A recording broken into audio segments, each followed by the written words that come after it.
Nope. The wind's a little too much. This EasyJet plane does come back around, though, for a safe landing. First attempt, not so good.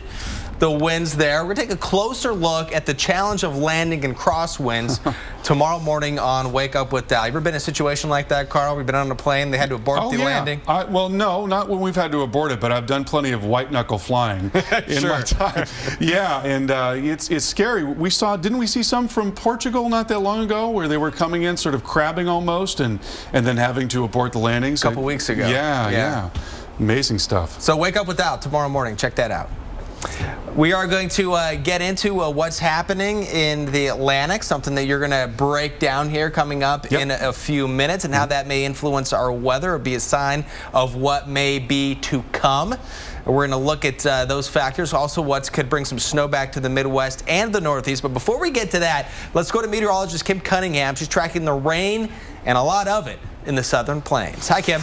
Hey guys, and you know, a lot of us very excited about this because we could use the rain. Now, this is not going to be a drought buster, but we are going to take anything we can get here in Texas, and we've been getting it well over an inch in Dallas already and more to come. There's the front. We call overrunning rain. We have all the moisture overrunning this front. And with that, we have a lot of lift, and we get a lot of rain out of this, and plenty of moisture to come with this. Right now, look at this from Junction all the way up to Abilene, the rain coming down. You can actually see how this back edge, some of this is moving up in this direction, and then you come over here, look at the radar returns. They're coming in from the south. That gives you an idea of the moisture sources and the flow of the atmosphere here at the surface. We've got some of the winds coming out of the south, out of the Gulf of Mexico. That's just adding to that moisture. We also have in the middle of the atmosphere moisture, so we're moist all the way through the atmosphere. Look at this. A lot of the pinks and the whites right over this area coming here from the tropics. Part of this from Vance, that hurricane that made landfall in Mexico. Then we have the southerly winds here coming out of the Gulf of Mexico, drawing up that moisture. The low in the front moves east, and then we're going to see thunderstorms, and we're going to see some heavy rain with this. And look at this, anywhere from San Antonio all the way up to the Ohio Valley. Expect that tomorrow. And then it looks like here by Wednesday night, moving into parts of the southeast, and eventually Thursday into maybe southern and central Georgia and up into the northeast as well. Chris? Thank you, Kim. Now we're in the lab with storm specialist Carl Parker. Carl is going to explain the North Atlantic oscillation and explain why we care about it. Yeah, you know, it's a very important measure, and it's something that we can look at to determine whether or not we're going to be in for significant winter weather anytime soon. So we're going to begin with what is known as the positive phase of the NAO. In this case, you've got a strong low over Iceland. That's called the Icelandic low, and then you've got a strong high in the central part of the Atlantic, and you've got a fast-moving jet stream across North America that comes out into the Atlantic, fast-moving storms, and not a tremendous amount of intrusion of cold air into the United States. So that's the positive phase of the NAO. And that would be a pattern, right? That is a pattern. On average, not one particular point in time. Exactly. That's a general pressure pattern. That's a schematic for a general pressure pattern. Obviously, it's going to vary quite a bit from time to time, but that's generally what we see. And so when we have this positive phase, looking back in history from 1948 to the early 90s, we didn't see much snow at all along the East Coast. It was below average in New England, parts of the Midwest, a little above average in the Northern Plains, and below average in the Pacific Northwest. Now let's compare that to the negative phase of the North Atlantic oscillation. In this case, the jet stream is diving a little farther southward. We're seeing a weakening of that Icelandic low. We're seeing a weakening of the high in the central part of the Atlantic, and oftentimes we see what's called a blocking high near Iceland that redirects the flow of the jet stream down into the U.S. up and around. That allows cold air to spill southward into the U.S., and with that really wavy pattern in the jet stream, there's more energy and it slows things down so you can get storms that last for a longer period of time. So when we look at this general pattern and see what that has done in that same period, we're well above average for snowfall in the Northeast. So this is associated with those big blockbuster snowstorms, those big nor'easters that can cripple the 95 corridor, and we're also above average across the Northwest and a lot of the Northern Plains as well. So in general, with a negative NAO, you're going to get more wintry weather. And that means when you look back on the winter, you say, yes, that was a bad winter. Right, exactly. Yeah. So what we can do is we can look at what the North Atlantic Oscillation is going to do in the next couple of weeks. So we're going out in time to the right from now until the 18th of November. We've got a model spread here, and the models begin to spread out as they do when you get farther out in time because there's more uncertainty. But the average of those models is showing a slight trend towards a negative NAO. Not a dramatic one, a slight one. We will sometimes see a real dramatic shift into the negative, and when we see that, we know that significant winter weather is probably coming. All right, Carl, thank you very much. And now let's go back to Kim in the studio. All right, guys, you know what factors you look for when choosing a home? Maybe price, location. How about the weather?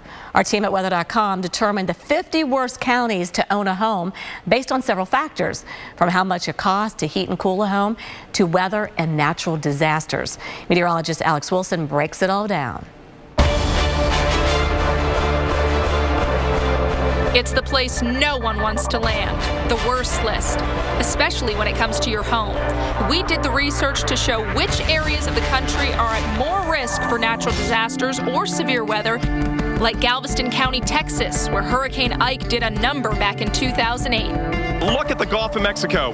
It's completely swallowed up the beach. Looks like something out of a horror movie. Ike accounted for the vast majority of the county's $5.3 billion in storm damage since 1996.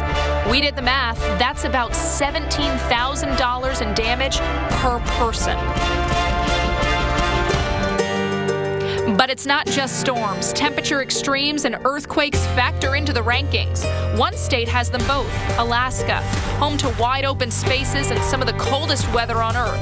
Roughly 6,000 people live in the Yukon-Keokuk County in central Alaska, where they have the heat on for over 99% of the year, meaning a high price to stay warm. California, known for its natural beauty, also knows natural disasters, especially Marin County, which comes in at number 17. This three-story parking structure collapsed. 7 fault zones, including the notorious San Andreas Fault. Look back at the 1989 Loma Prieta earthquake 25 years ago. Still a fresh reminder of what happens when the earth moves. Couple earthquake risk with flood risk. From December 2005 and January 2006, a rainfall-induced flood event damaged 1,600 homes to the tune of $100 million in losses.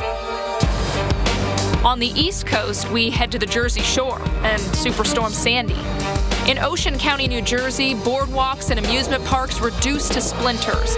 In all, over $50 billion in damage, with thousands of homes ravaged by the seawater and Sandy's high winds. But the name that kept repeating itself on our list of the worst places to own a home, Katrina. 8:40 in the morning, the water has come in so fast and so furious. Orleans Parish saw damages totaling over $21 billion. That's $57,000 per person. I'm Alex Wilson, the Weather Channel.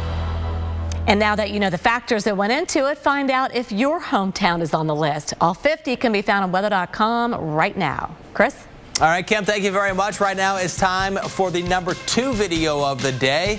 And you see this in Chicago, over the skies of Chicago. It's dark, but look at this. You see that dot right there? Something's coming out of the sky. A lot of people calling it a fireball streaking across the sky. This is the view last night.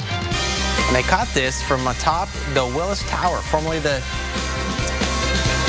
Sears Tower. We'll be right back with the number 1 video next.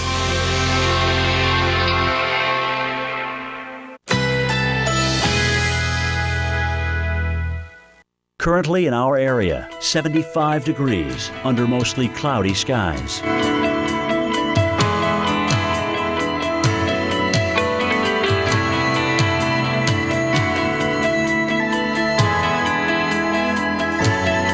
Tonight, some clouds, slight chance of a rain shower, low 71. Winds east at 10 to 20 miles per hour.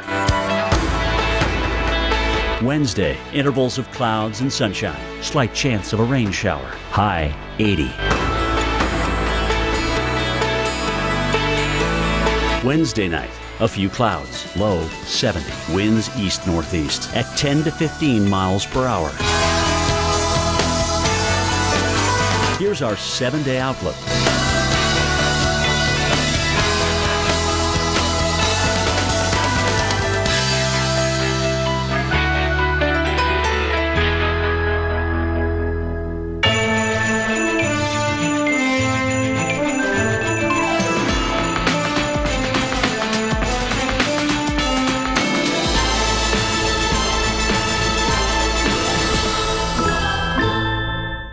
To Boston Market for a full menu of meals featuring our signature rotisserie chicken, starting at just $6.99. And this holiday season, spend more time with family and friends. Let the holiday experts do the cooking. Only at Boston Market. 良質熟練の技革新1000年の歴史を持つ文化が最先端の製造技術を使うと待てよ、あれ？これってクライスラー？ Reliability is now an American thing. Introducing the all-new Chrysler 200, America's import. With diabetes, it's tough to keep life balanced. I don't always have time to eat like I should. That's why I like Glucerna shakes. They have slowly digestible carbs to help minimize blood sugar spikes. Glucerna, the #1 doctor-recommended brand.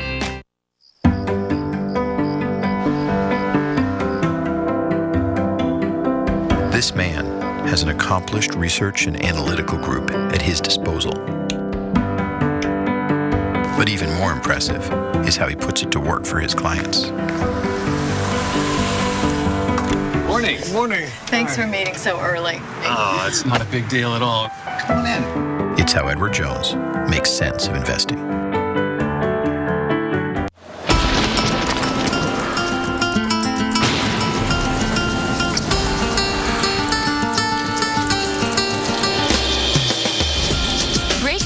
With breath-freshening, cooling crystals.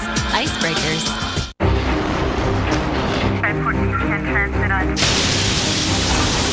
Andrew. Rita. Sandy. Meet Chris. Jackie. Joe. Minor damage or major disaster. When you need us most, we're there. State Farm. We're a force of nature, too. So we've had a Tempur-Pedic for a while, but now that we have the adjustable base, it's even better. I'm gonna go up. Discover how Tempur-Pedic can move you. And now through December 1st, save up to $500 on a Tempur-Pedic mattress and adjustable base. Let's get a head start on the holidays. Let's open something before Christmas. Not that. Those. And of course, a whole lot of these. Let's make merry, along with a few other things. Deck out that. Save all these and spread more of this. That's how to holiday. Let's do this. More saving, more doing. That's the power of the Home Depot. 100 count clear or multicolor incandescent lights, just $2.50. Almost time for the #1 video, but before that, we're going to recount or count down or show you once again numbers 5, 4, 3, and 2. Rime Ice for number 5 in Colorado, Copper Mountain. Enjoying some amazing winter weather there, looking pretty. Number 3, Hawaii and Kilauea, some of the lava from that. And Fire in the Skies above Chicago. And right now, Carl Parker and Kim Cunningham are here to take a look at those videos before we get to #1. And which video or videos stand out to you two? Well, they're all absolutely incredible, really. I think the thing flying through Chicago that really catches our attention. You know, like, what in the world? People are probably flipping out at that. I love fireballs. They're amazing. And the fact that it lasts for such a long time, you know, meteors are often so fleeting. It's just a matter of seconds, and if you weren't looking right at it. But in this case, you had a lot of time. I mean, this is going on for a while. It's probably coming in at a fairly oblique angle, which is why you're able to watch it for a while. But just amazing, particularly considering what happened in Russia not that long ago. Right. You know, which was just unbelievable. So I love that kind of thing. I really do.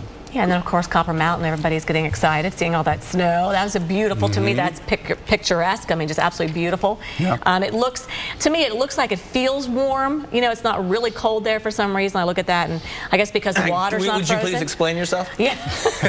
Well, I know I see all the we are white. looking at snow. We are, but I think maybe because the water's not frozen, right. maybe. Yeah, I and you're talking warm, you're talking barely below freezing. Yeah, right. Like in the early 30s or high 20s. Like the wetter snow. And, yeah, that's what it reminds me of. And slow motion, it looks like that video was taken with the flakes falling. It was beautiful. Yeah. It's beautiful. It's well done. Nice work there from the folks in Copper Mountain. Yep. And do you want to take a look at the other snow, or the Rime ice in China? What do you think of that? Sure, yeah, that's great. Another beautiful shot. Very interesting. And so this is formed by super-cooled water droplets. There's a little area of temperature where you don't get ice crystals that form in the air. You've got these super-cooled water droplets, and then when they connect to something, boom, you get the ice. And it's beautiful, actually. It can be horrible for planes. Oh, I'm sure. Yes. So that's what you have to watch out. Rime icing can be be very dangerous. But yeah, it makes a pretty picture for sure. Certainly does. All right, let's take a look, the three of us, at the #1 video of the day in the Aurora Australis over New Zealand. That is unbelievable. Wow. Just amazing. Just amazing. And look at the air glow. You see the line above the Earth there? That is air glow. That's sort of the top of the atmosphere. Oh, my. Yeah, just a beautiful. I never get tired. I can watch that all day long. Oh, there we go. I have never seen it. You guys seen the Aurora? Anybody seen it? I saw a hint of Aurora once. It was like really more like rumor, like suggestion, innuendo. It would have been a fun Friday night. It's hard to remember exactly, right? We'll talk about that in the break. Okay. All right, well, a couple real pretty shots there, some pretty videos. Now let's find out if we have some pretty weather in the 7-day forecast, Kim. I'll tell you what, it's like up and down. It's like a roller coaster ride, I think, for a lot of people, you know, coming up this week. So if you have plans this weekend, you know, a lot of you getting out doing some shopping, maybe working in the yard a little bit, well, we have your forecast for you. A lot of football games this weekend, too. I'm hoping for some better weather than we saw here this last weekend. So tomorrow's forecast, of course, we're watching that front moving east with it, a lot of moisture coming with it. But as it gets towards the southeast and in the northeast and mid-Atlantic, maybe not as much as we're seeing in Texas right now. But the front will slide south where we're going to see rain all the way to Brownsville. Now we have rain coming in the northeast. We have the northern branch of the jet stream also into play now, where we're going to see the rain coming into New York and into Boston. Remember, this area got all the snow right in here, but also into Maine. We're going to see temperatures warming up ahead of this and rain in the forecast. But some of the highest elevations on Friday may see a little mix of rain and snow with this. So we're going to see that left air on Friday, kind of a cyclonic flow, we call it, over this area that will keep us in the cool air this weekend. Hint of the next one to come in. But for the rest of us, I mean, the Central Plains, Northern Plains by Saturday, we're looking at a good weekend setting up. There's a system moving into the Ohio Valley. We'll see some rain with that, and again, some higher elevation snow, interior snow, but coastal areas, the megalopolis, you guys will be dealing with rain with this system. And then here on Monday, the next one coming in, again, early next week and the midweek, we'll see the next shot of cold air coming in. So you guys will be looking at the cold air moving in. Looks like early next week, all signs again showing another blast coming our way. Yeah, and maybe a big storm for the Northeast, though. The models have been kind of all over the place with that. You know, the GFS up to its usual tricks. It was doing that to us all season long for the tropics. See this tremendous storm, and then suddenly it would disappear. And it just did that in the last couple of runs. We saw this huge storm in the Northeast on Monday, and then the next run came out, and it was gone. Gone. So I don't know what's going on with that crazy model. And then sometimes it comes back. All right, well, Carl's going to be back with the the winter weather update in a moment. And really, we are seeing some pretty active weather, some of that wintry weather. We saw the storm on Friday over Lake Michigan. Dad, I know I haven't said this often enough, but thank you. Thank you, Mom, for protecting my future. Thank you for being my hero and my dad. Military families are uniquely thankful for many things. The legacy of USAA Auto Insurance could be one of them. If you're a current or former military member or their family, get an auto insurance quote and see why 92% of our members plan to stay for life.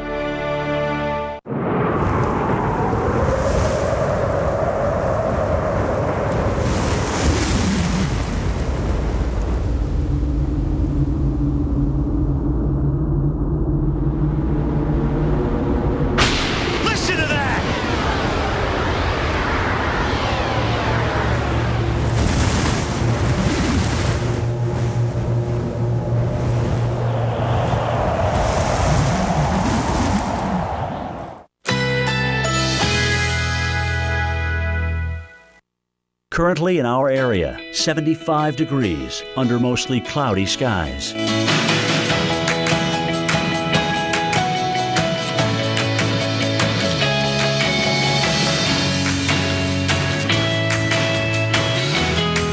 Tonight, some clouds, slight chance of a rain shower, low 71. Winds east at 10 to 20 miles per hour.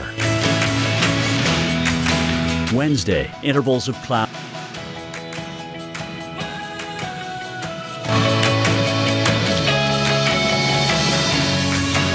Wednesday night, a few clouds, low 70. Winds east-northeast at 10 to 15 miles per hour. Here's our 7-day outlook.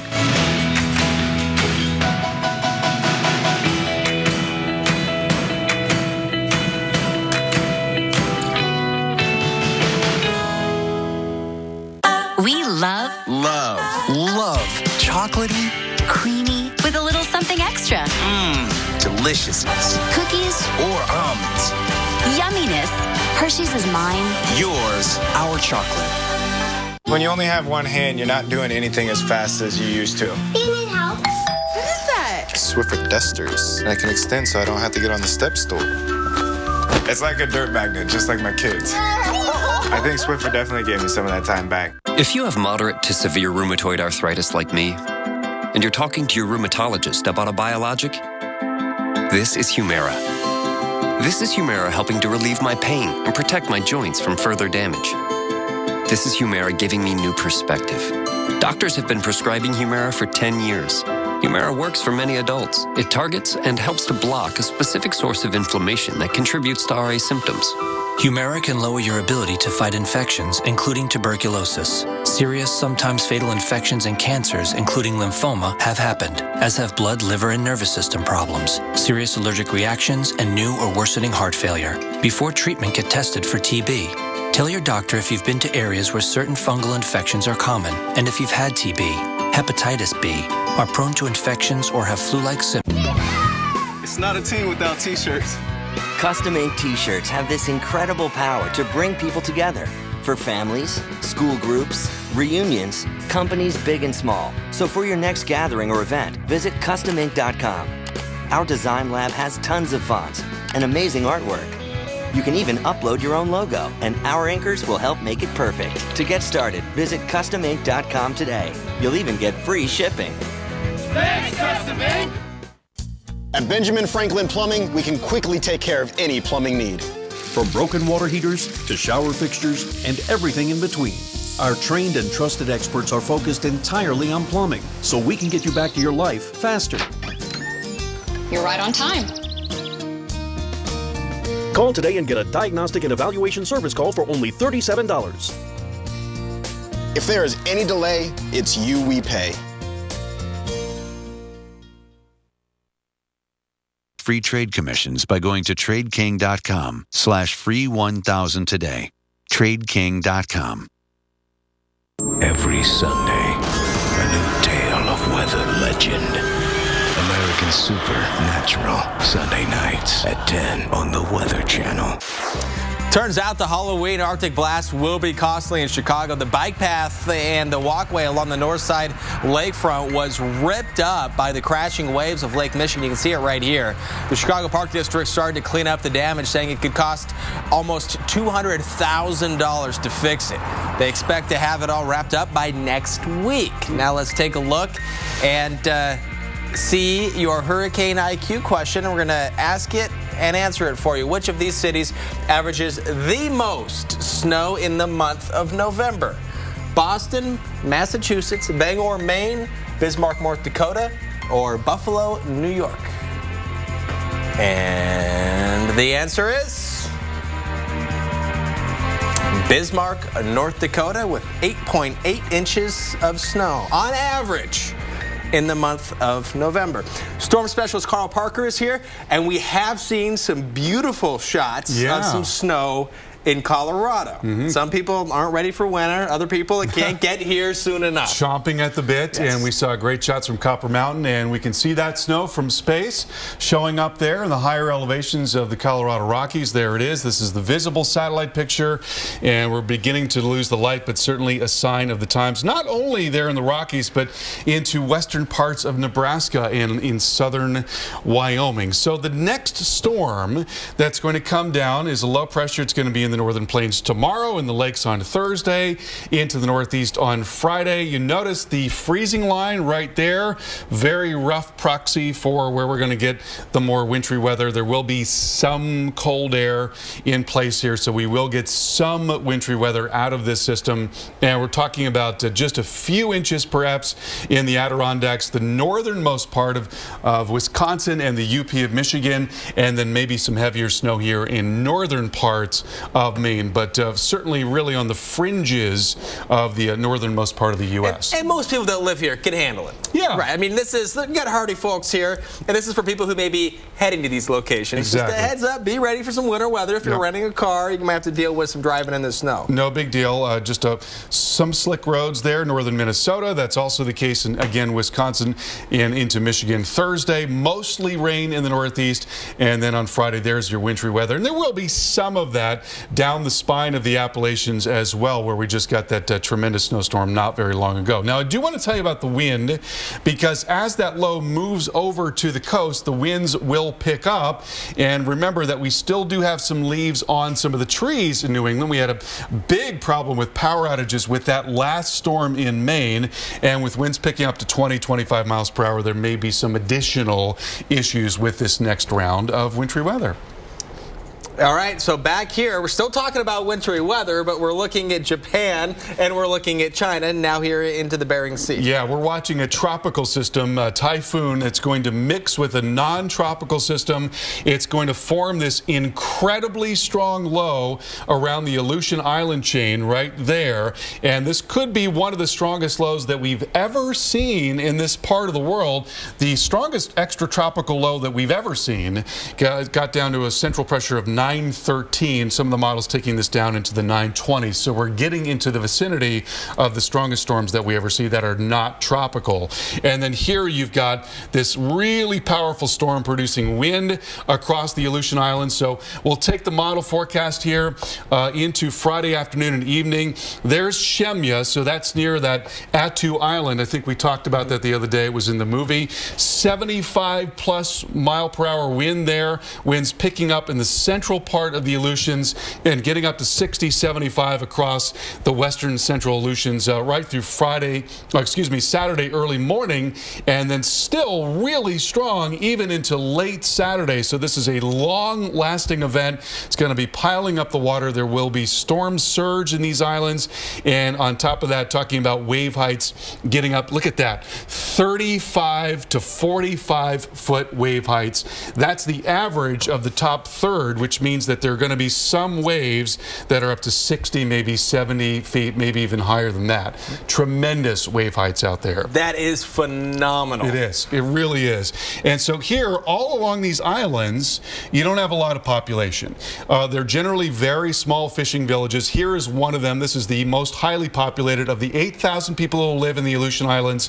Half of them live in this Unalaska, in this little fishing village. But again, tremendous storm for those folks. And we'll be paying attention to that. Carl, thank you very much. We appreciate it. Keep it right here. We do have one more thing to tell you about. We're taking a look at the areas we are watching, potentially for some dangerous weather this evening. We'll be right back here on Weather Center Live.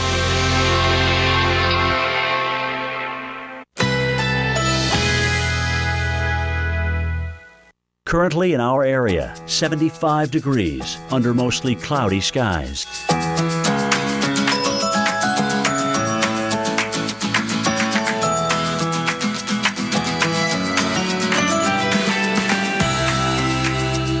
Tonight, some clouds, slight chance of a rain shower, low 71. Winds east at 10 to 20 miles per hour.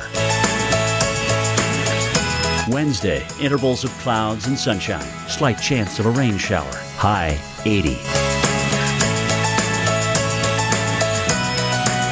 Wednesday night, A few clouds, low 70. Winds east-northeast at 10 to 15 miles per hour. Here's our 7-day outlook.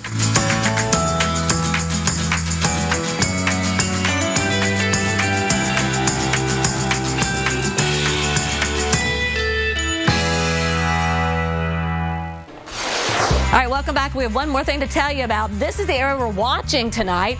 A lot of rain. I actually wanted to see how far this rain extends, all the way from Canada all the way into Mexico.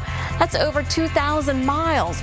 So we've got rain coming down, but the heaviest is right here in Texas. We've already seen well over 5 inches of rain in some parts of West Texas. That's not enough to bust the drought, but it is very beneficial for sure. Dallas already well over an inch of rainfall. We've got some more rain coming our way. You can see some of the yellows and darker greens off to the west. And then traveling Interstate 10, what a soggy commute for sure. San Antonio, we've got some thunderstorms around.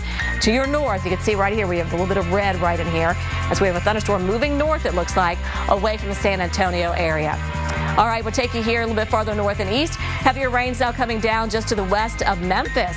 So watch out, Paducah. Heavier rain is out there right now. Strangest weather on earth coming up next. We hope you enjoy the show. A sudden storm kicks a whole town in mud. It was like watching a movie, but you are part of the movie. The most powerful lightning on Earth.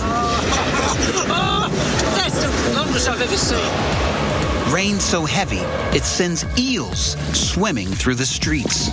Eels in the gutter. Welcome to the wild world of weather, where you'll see nature go nuts. Extraordinary events stranger than anything Hollywood can dream up. We discover how and why these crazy conditions happen.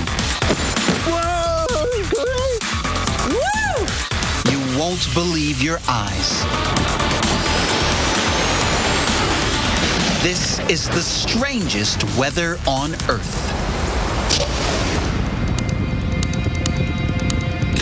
Santo Antonio da Platina, Brazil, February 2013. Não, mas isso aqui é ignorância. Eric Hayes is walking home from a friend's house when he spots what looks like spiders raining from the sky. Chovendo aranha. Cara, dá até medo de andar aqui. It's an arachnophobe's idea of hell.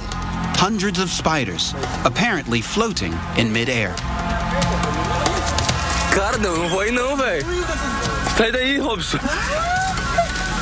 Cara, dá medo. Dallas, Texas resident Kelly Coffey has her own creepy encounter when she discovers another episode of spider weather.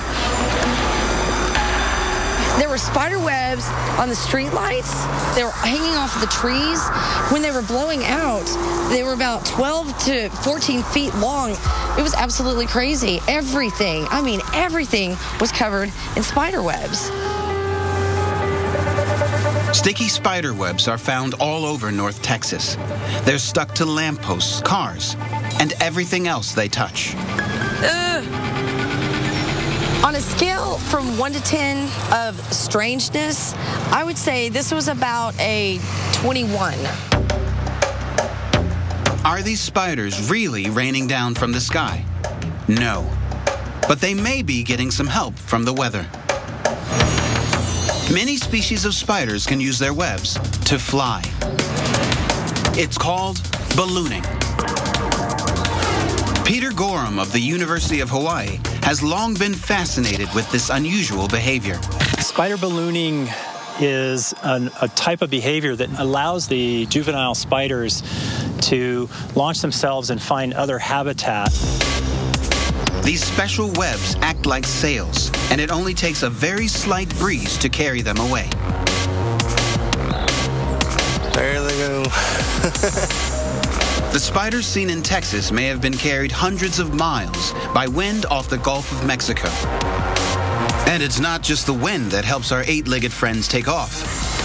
They can harness the power of one of nature's most spectacular sights. Joe Dwyer at the Florida Institute of Technology explains how some spiders can fly using lightning. So the Earth actually forms this electrical circuit called the global circuit. It's energized by thunderstorms.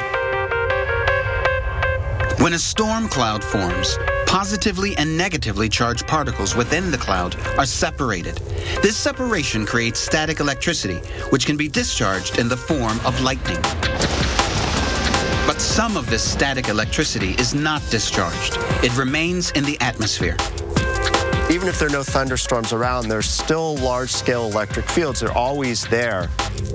A spider can collect a few of these charged particles on its web. Just like in a magnet, like charges repel each other. Because the particles on the web have the same charge as the particles in the air, the web is pushed away, and the spider flies. Now, if you're very light, like a little spider, then it's possible, if you have enough charge on you or on your little web, to float or to rise in such electric fields. Joe has prepared a simple demonstration to show how this works. I made some homemade spiders. These are actually little Halloween spiders. I've taped pieces of Mylar on the end to represent the webs. So I'm going to take one, put it on top of a Van de Graaff machine, which will develop a big charge. Turn it on.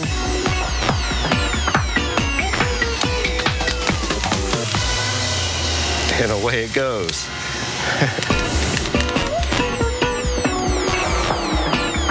So the charge in the web causes the web to rise up in the Earth's electric field, taking the spider with it.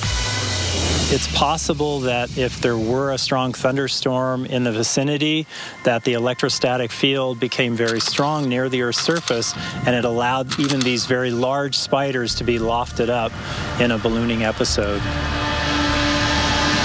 Luckily for arachnophobes everywhere, the kind of spider weather seen here isn't an everyday event.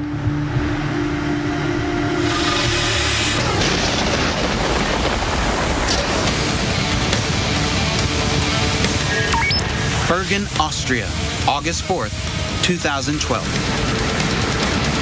The peace of a hot alpine summer is shattered by a huge torrent of mud.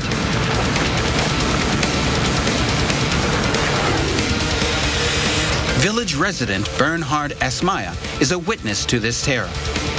Suddenly, there was this huge sound. Everything was shaking, everybody was shouting outside, "It's a mudslide, it's a mudslide." The summer of 2012